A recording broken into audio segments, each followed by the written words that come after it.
ఇండ్లు కట్టి మేము 2-3 అంతస్తులు కట్టుకొని గరీబోళ్ళకి ఇయ్యమనండి, గుడిసెలలో ఉన్న వాళ్ళకి డబుల్ బెడ్రూమ్ మేము పుస్తపోగా అమ్ముకొని కష్టపడి రిటైర్మెంట్ పైసలు దుకాణంలో కూరగాయలు అమ్ముకొని ఇండ్లు కట్టుకున్నాయి వాని బంధం కొట్టి మేము రోడ్డు మీద పడడం ఏంది?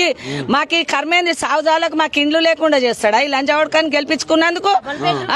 వాని అమ్మని వండబెట్టి కట్టలే అని, పెండ్లాన్ని వండబెట్టి కట్టలే అని, బిడ్డని వండబెట్టి కట్టలే. మేము మా స్వదా కష్టాలతోటి కట్టుకున్నాం, రక్తం చెమట చేసి కట్టుకున్నాం, లోన్లు తీసి రిటైర్మెంట్ పైసలతోటి మా బతుకులు ఇట్లా చేస్తే వాడు బాగుపడతాడా? వాని ఒక్క బిడ్డకు వాని మన్మన్కి వాని ఉన్న మన్నోనికి ముట్టదా మా ఉసురు మా కలకల? వాళ్ళు ఇవాళ మమ్మల్ని రోడ్డు మీద వేస్తా వాడు ఏ రోడ్డు మీద పోతాడో? ఇదివరకు ఒకరు పోలేదా కొంతమంది? అట్లనే బఫర్ జోన్ లో ఉంది, బఫర్ జోన్ అంటున్నాడు, FTL అంటున్నాడు. అసలు ఇక్కడ నీళ్లు ఎప్పుడు వచ్చినాయి? అసలు మూసి వాళ్ళు చేసే సుందరీకరణ ప్లాన్ ఏది? ఎవరికి చూపించారు? ఏ విధమైన జనాలకి క్లారిటీ ఇవ్వకుండానే ఏమిస్తారు సార్? ఇండ్లలో ఉన్న వాళ్ళని రోడ్ల మీద కేసి నువ్వు రీహాబిలిటేషన్ కల్పించడం ఏంటి? నువ్వు వాళ్ళకి సెక్యూరిటీ కల్పించు, మమ్మల్ని సేవ్ చేయండి. డబుల్ బెడ్రూమ్లు ఎందుకు సార్? ఇక్కడనే సేవ్ చేయండి. మాకు గోడ కడితే కాదా రిటైనింగ్ వాళ్ళు? ఒకవేళ నీకు అది కూడా నీకు ఫండింగ్ లేదు అని అంటే మాకే చెప్పండి, మేమే తలని చేసుకొని మేము కట్టుకుంటాము. మేమేమన్నా మునిగిపోతున్నా చచ్చిపోతున్నామని ఎవరినన్నా అడిగామా? మమ్మల్ని ఇక్కడ సేవ్ చేయండి అని మేమేమన్నా అడిగామా? ఏ రిక్వెస్ట్ చేసినాము? ఇప్పుడు ఇక్కడ ఉన్న వాళ్ళందరినీ చంపేసి వీళ్ళందరినీ రోడ్ల మీద పడేసి నువ్వు ఎవరినో తీసుకొచ్చి వాడి ఆనందం కోసము వాడి ఎంజాయ్మెంట్ కోసము ఇక్కడ సుందరీకరణ చేసేది ఏంటి? ఎవరు ఆనందం కోసం చేస్తున్నాడు?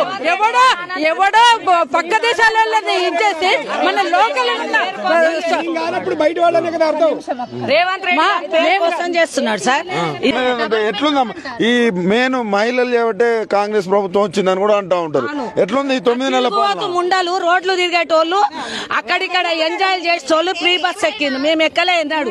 ఆ బస్సు ముఖమే చూడలే, మేము ఆ బస్సు ముఖమే చూడలే. 9 నెలల పాలన ఎట్లుందమ్మా రేవంత్ రెడ్డి? రాక్షసుడు ఆడు, యమధర్మరాజు వాడు, రాక్షసుడు వాడు, యమధర్మరాజు.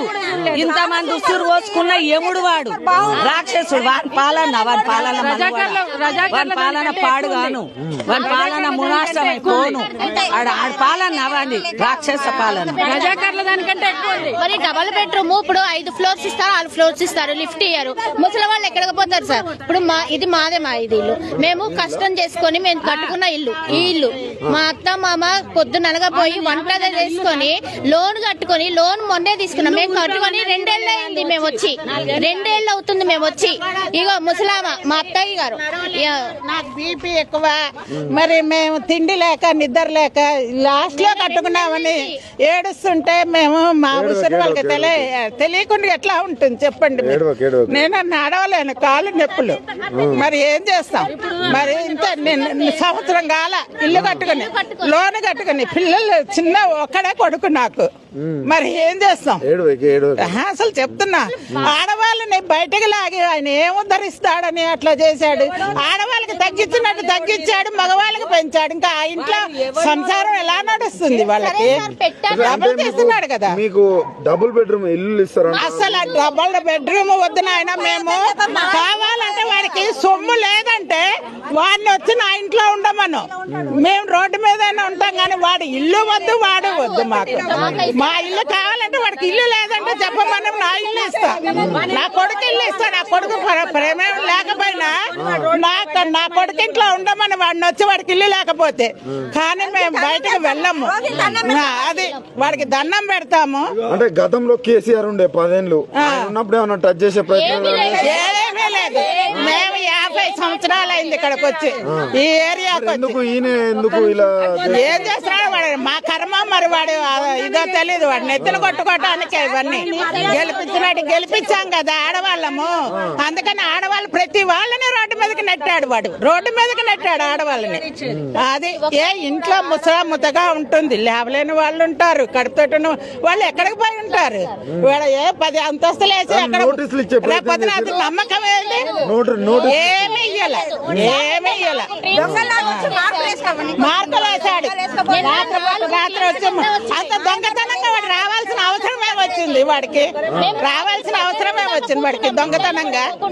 దొంగతనంగా వాడు వస్తున్నాడు మమ్మల్ని బయటకు లాగి. ఈ ఇల్లు పోతే మీ పరిస్థితి ఏందమ్మా? ఏ పరిస్థితి మూసలా మునిగి చావాలి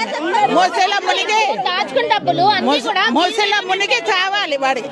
లేక వాడినే ఇంత విషం ఇచ్చి జనాలను అందరినీ చంపేసి ఈ జనాన్ని అంతా వాడినే వేయాలమని రాజ్యాలు అంతే విషం ఇచ్చి చంపమని అక్కడెక్కడే పోతాం కదా అయిపోతుంది వాడికి. ఇక ప్రజలతో వాడికి పనే ఉంది. రాక్షసులు వచ్చి వేస్తాడు ఓట్లు రేపు పొద్దున దయ్యాలయ్యి వాళ్ళు వేస్తారు ఓట్లు. మీరు అక్రమంగా కట్టుకుర్రంట కదా? ఎందుకు కట్టుకుంటాం? మాకేమని రిజిస్ట్రేషన్ లేదా? రిజిస్ట్రేషన్ ఉంది కదా. మొన్న ఈ మధ్య 20,000 వేసి రోడ్డు వేయించుకున్నాం. 20,000 వేసి రోడ్డు కట్టించుకున్నాం. వాడు అప్పుడు ఎందుకు వేయాలి పర్మిషన్? వాడు ఇస్తేనే కదా మేము కట్టుకున్నది. లేకపోతే మాకు ముసిలలో గుడిసెలు వేసుకుని ఉంటాం. ఆ గుడిసె పైన పర్వాలేదు. మరి ఇంత కట్టుకున్నాక ఇది చేస్తే ఏం చేస్తాం?